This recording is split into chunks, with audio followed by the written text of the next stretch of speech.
So today I'm talking about the solar array that I built, and I built it for use in a boat or for use in an RV. And I built it in separate components because I wanted to really understand how the solar array works. I wanted to know the parts and pieces that I would use in the future for specific cases. I know that they sell all of these components, both the inverter, the solar charge controller, and the battery monitor, all in one. But for me, I wanted to learn how the pieces all come together before I go and invest in something larger like that. I will put some links below for some combined units that I think are good.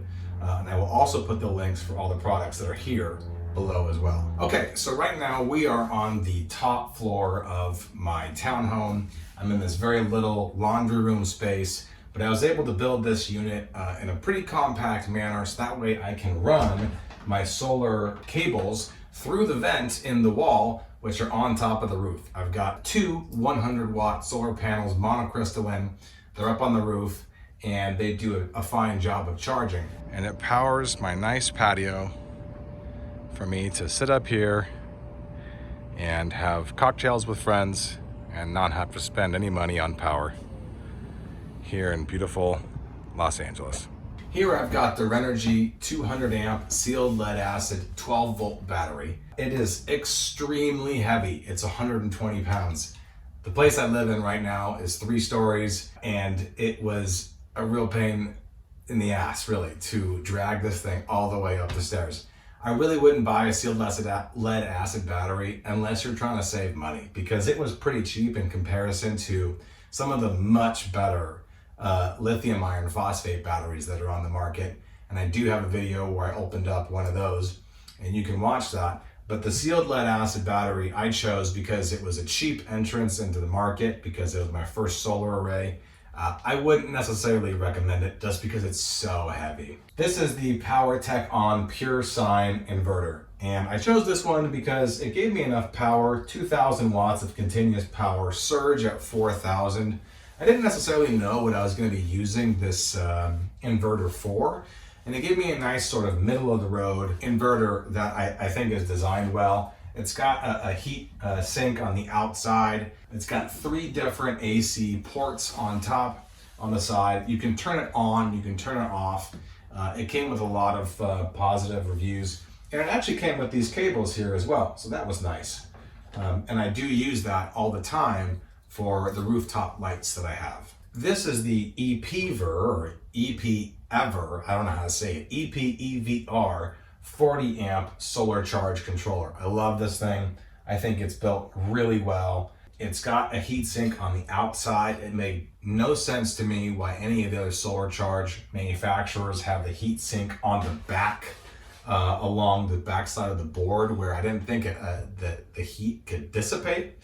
I also really love the input ports here for both your solar and your battery, and the out ports for a power going out. It also includes the MT50 battery monitor.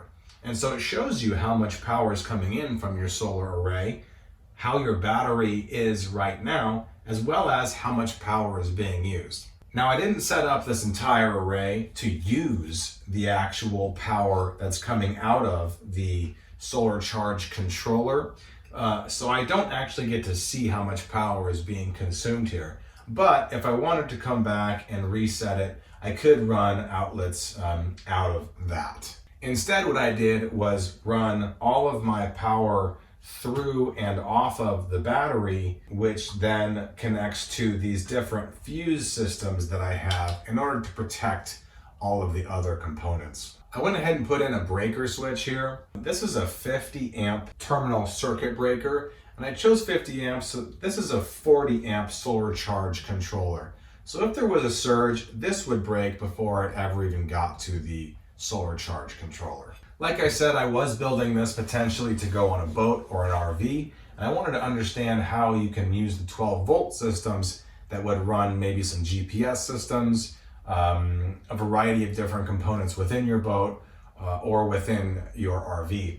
And so I went ahead and I installed this Blue Sea Systems DC fuse box, of which it has a variety of 5 to 30 amp fuses in there that then I can also reassign and add on as an extension of the system. So when I've been using this system over the past couple of days of testing it, I have been able to run 3 sets of outdoor lights for a couple hours the other night. I didn't put a timer on the actual use of the battery system, but the battery was at full charge. Right now it's at 13.8 volts.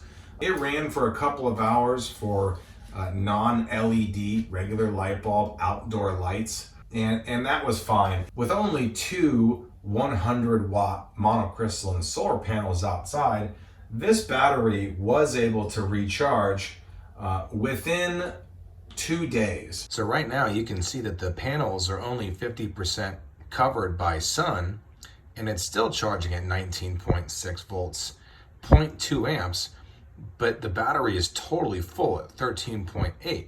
So with only 2 panels, I'm good to go. If I was going to be powering a lot more components, say the rest of the boat or the RV, I would definitely have to add extra battery packs in order to support the use of all of the different components on the boat. And I would have to add a lot more solar to try and balance out the use and consumption and rechargeability of the batteries over time.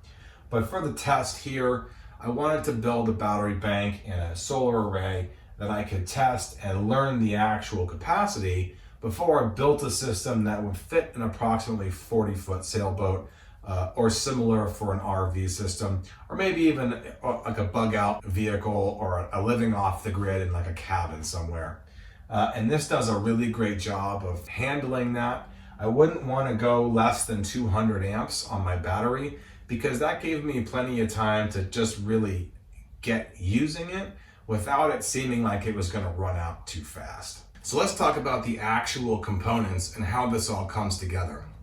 Starting with the battery, I used the battery wires that I created. I bought them. I will put the gauge below. I went ahead and created the battery terminals, and I ran the positive strand into this single fuse here. This is the primary fuse for the system, that if there was a surge, this fuse would blow before it ever got to anything else. That of course runs directly into the sine inverter.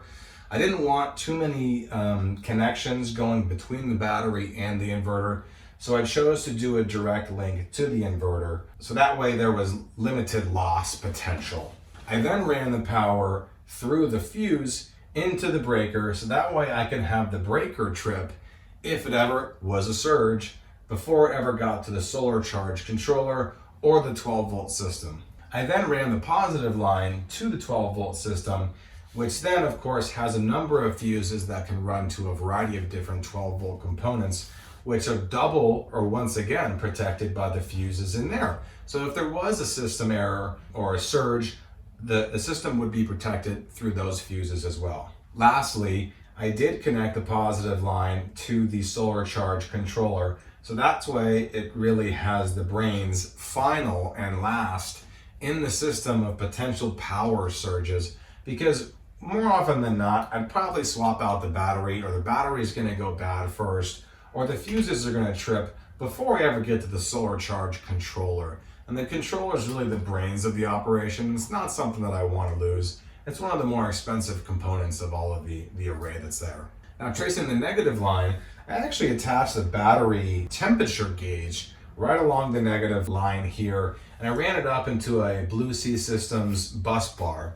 That bus bar also connects as the negative back into the sine inverter, which is an easy way to have a simple connection, and it mirrors the positive line that I assembled. After that, I also used the negative bus bar to connect the 12-volt system over here, and then piggybacked on that connection over to the solar charge controller.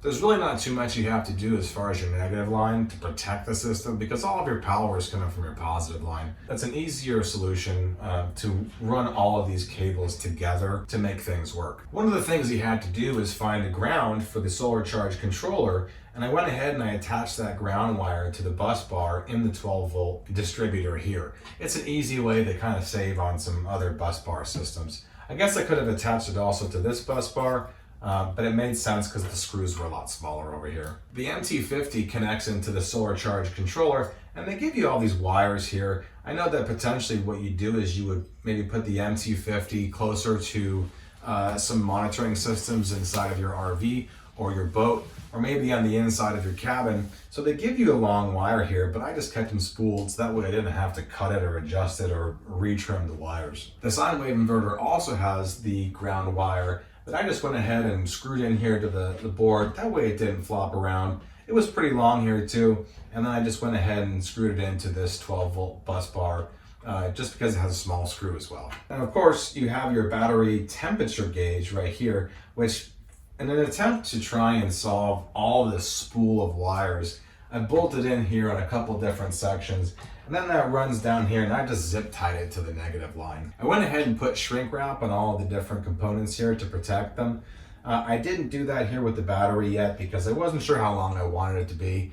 And instead of having to do it and then redo it and take it off, I just left it as is. I had to cut inside the side of this fuse here in order to run a line directly across in order to save some space. I wouldn't recommend it because it makes a bit of an issue and it's a little bit messy, but I was kind of forcing the system to work, so I made it like that. The Blue Sea Systems bus bars come with a cover, which is nice, which keeps potentially a wrench or something else falling over it and then short-circuiting the system. Okay, so that's it, guys. I'm really happy with this system once again.